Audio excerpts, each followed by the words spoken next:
Okay, here's where we start with our clients. It's not about pricing. It's not with listings. It's with the why. Why are you wanting to move at this point in time? Is it because your neighbors down the street are moving? Is it because you've outgrown your house? Is it financial? Is it changes that you're making in your life right now? Are those the things that are driving this? Or is it something else? Is it feel like it's because you're supposed to? Is that really a good reason to make a change? I'll tell you this. I've had conversations with people lately, even where it's not the right time for them to make a move. It's not the right time at all. It's financially they're not ready. The house isn't ready. There's work that needs to be done on the property. Um, so my job isn't to move you, as strange as that sounds. It's here. I'm here to help you make wise decisions for what that looks like for you in your life right now. I've had conversations with people lately, just thinking about one in particular where, okay, this sounds really weird, but my goal is to sit down with you and to go over your finances, where you're at, the reasons that you're planning to make a move, what needs to be done to the house.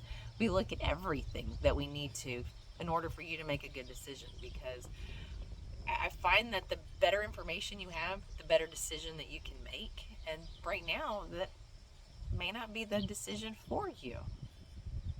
Maybe the decision that's best for you is to stay put. Why do I say that? Like, what does that even mean?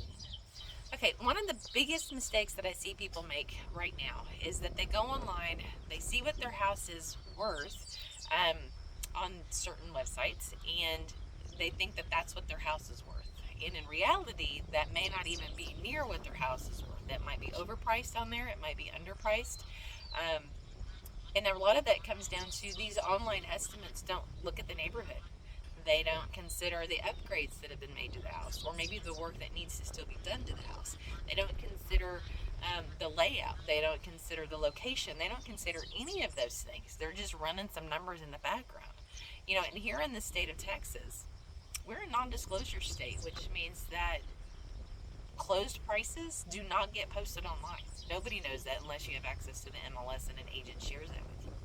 So I'm not sure where those numbers come from, but they're not always accurate. So it's a mistake I see a lot of people make.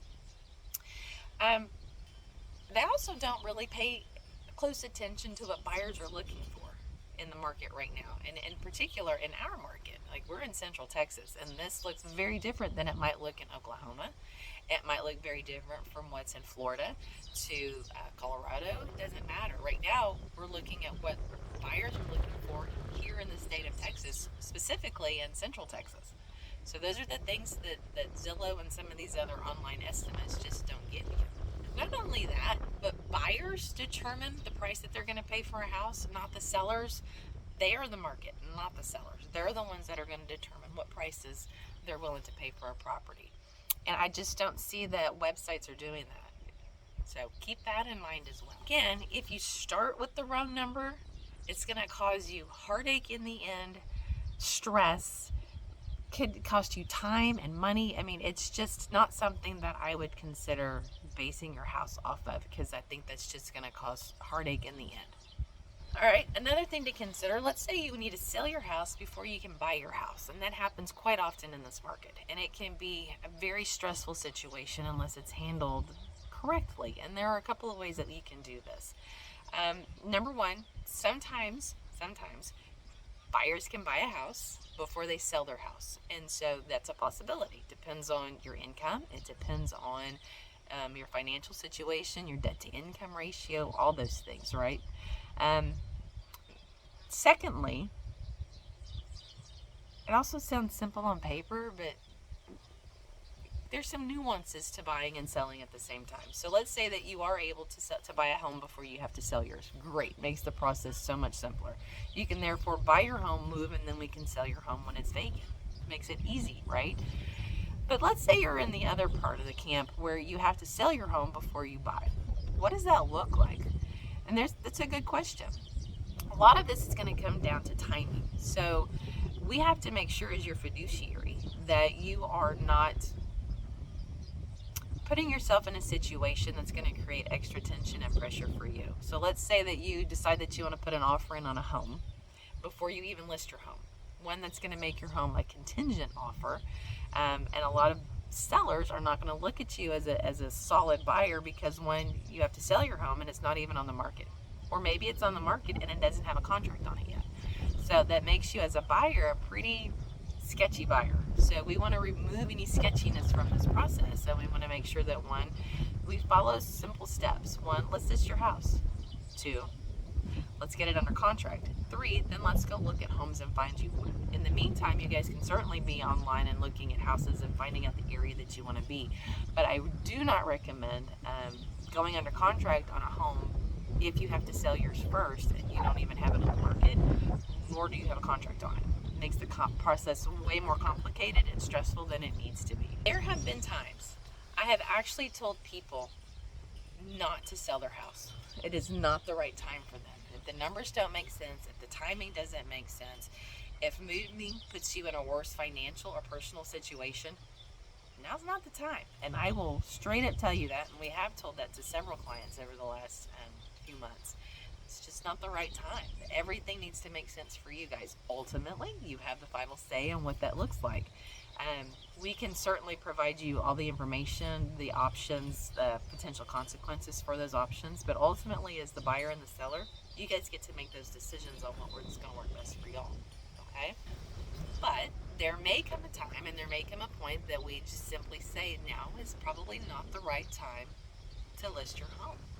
It's not our goal to get a listing. It's our goal to help protect you and to move you to where you need to be, where it makes the most sense for you. And this is a partnership, working together to get your home sold and to get you into a new home. And so we need to make sure that that covers everything that you guys need from beginning to end. Another thing that catches people off guard is the finances of moving. Moving costs money. Selling your house costs money. Buying a house costs money. And so you got to look at the financial side of that part too.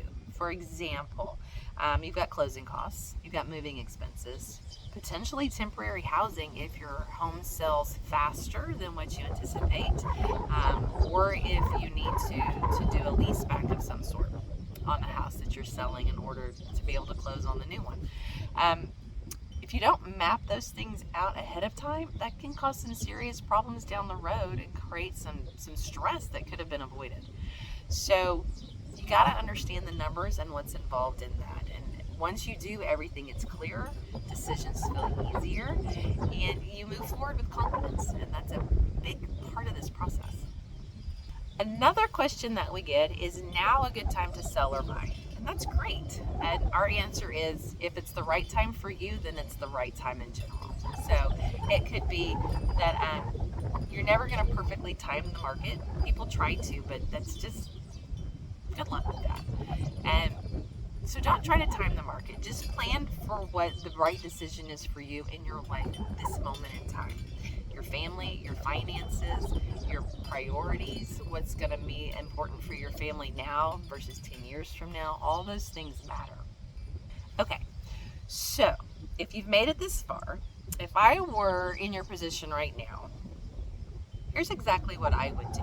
I would start with a plan, not with a listing. I would start with a plan. Let's figure out what this is going to look like for you.